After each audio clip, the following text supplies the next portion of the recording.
Hello, xin chào các bạn. Chào mừng các bạn đã quay trở lại với kênh HN Tattoo Tutorial của mình. Trong video ngày hôm nay mình sẽ hướng dẫn cho các bạn cách pha mực để đánh bóng đen trắng. Thì ở đây chúng ta sẽ có hai cách để pha mực đánh bóng. Mình sẽ hướng dẫn cho các bạn cách thứ nhất. Đó là chúng ta sẽ pha bằng những chum mực. Ở đây mình sẽ lấy thứ tự là chum số 1, số 2, số 3, số 4 và số 5. Với cách pha thứ nhất, các bạn hãy cho vào chum mực số 1 từ 20 cho đến 25 giọt mực nguyên chất.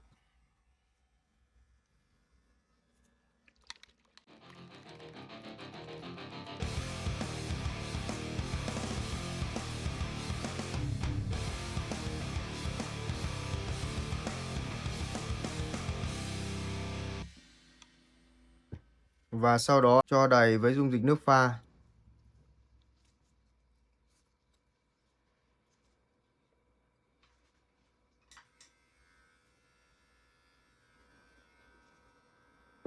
Ở chum mực số 2 chúng ta sẽ cho 8 cho đến 10 giọt mực gốc.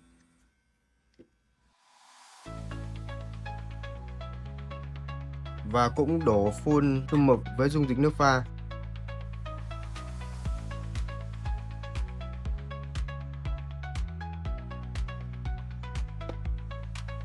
Tiếp theo ở chum mực số 3 chúng ta sẽ cho từ 4 đến 5 giọt mực gốc.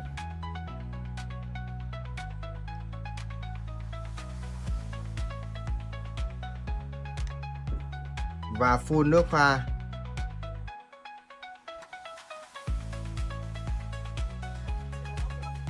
Ở chum số 4 chúng ta sẽ cho 2 giọt.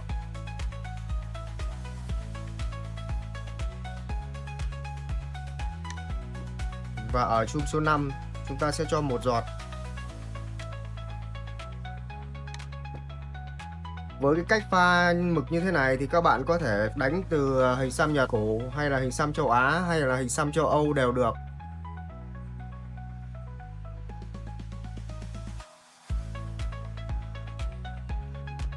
Ok, chúng ta sẽ ngoáy đều các chum mực theo thứ tự từ chum số 5 đến chum số 1.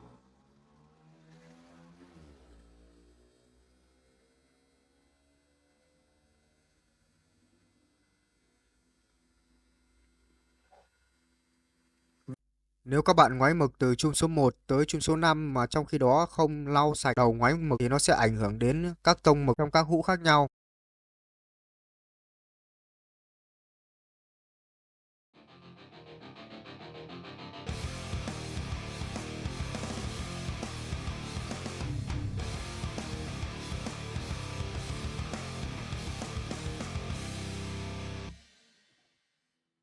Ok, ở đây mình sẽ lấy một tờ giấy và mình sẽ cho các bạn nhìn thấy các tông mực từ tông mực nhạt nhất cho đến tông mực đậm nhất.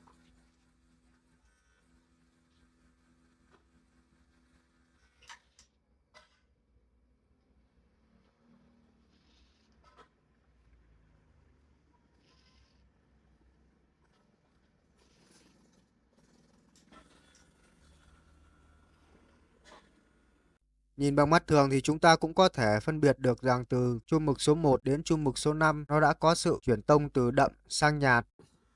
Ok, ở cách pha thứ hai mình sẽ hướng dẫn cho các bạn Pha mực vào các chai chiết.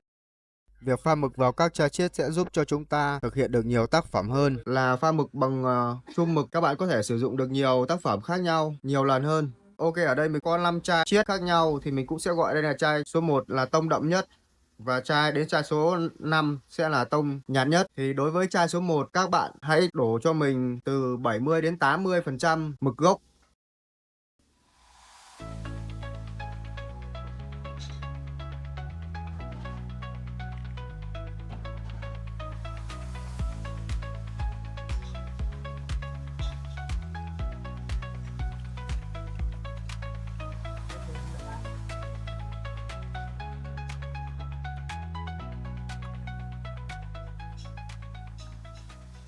Và sau đó các bạn hãy đổ phun chai với dung dịch nước pha.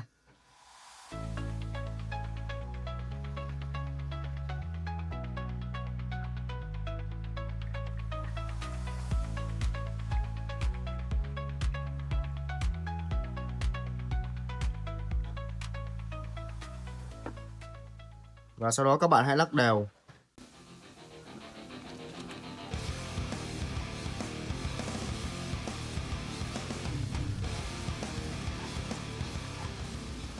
Tiếp theo với cái chai mực số 2 thì các bạn hãy đổ 50% của chai mực số 1 chúng ta đã pha này sang chai số 2.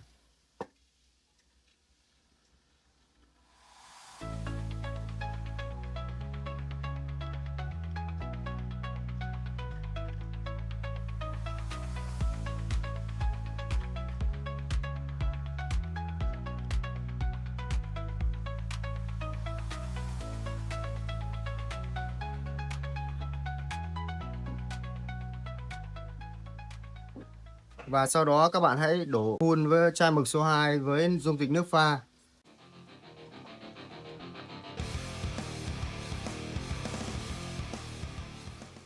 Tiếp theo các bạn hãy lắc đều. Sau đó đối với chai mực số 3, các bạn cũng làm tương tự với chai mực số 1, cũng sẽ chia 50% ở chai mực số 2 vào chai mực số 3.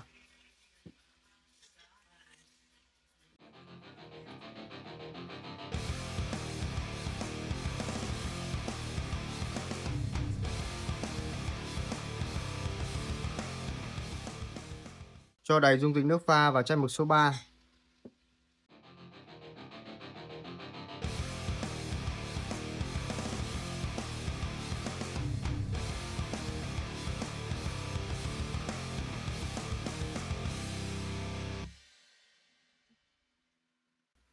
Tiếp theo, các bạn hãy đổ 50% chai mực số 3 vào chai mực số 4.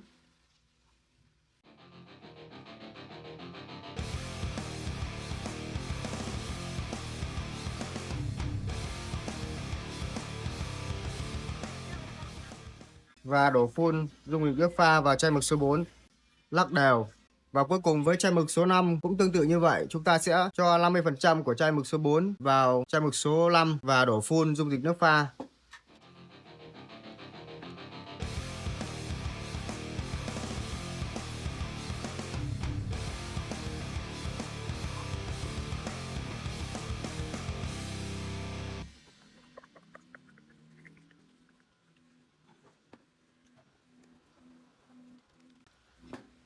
Hôm nay mình đã hướng dẫn cho các bạn hai cách để chúng ta có thể pha được mực săm đánh bóng với tông màu đen trắng và với các cấp độ màu khác nhau từ đậm nhất cho đến nhạt. Hy vọng với video hướng dẫn này của mình các bạn có thể pha được cho mình những tông mực từ đậm đến nhạt tốt nhất. Cảm ơn các bạn đã theo dõi video của mình ngày hôm nay. Nếu các bạn thấy video này hay và có ích thì đừng quên ấn like và share. Và nếu bạn nào chưa đăng ký kênh thì cho mình xin một nút đăng ký kênh và bật thông báo để mình có động lực ra những video tiếp theo. Cảm ơn các bạn.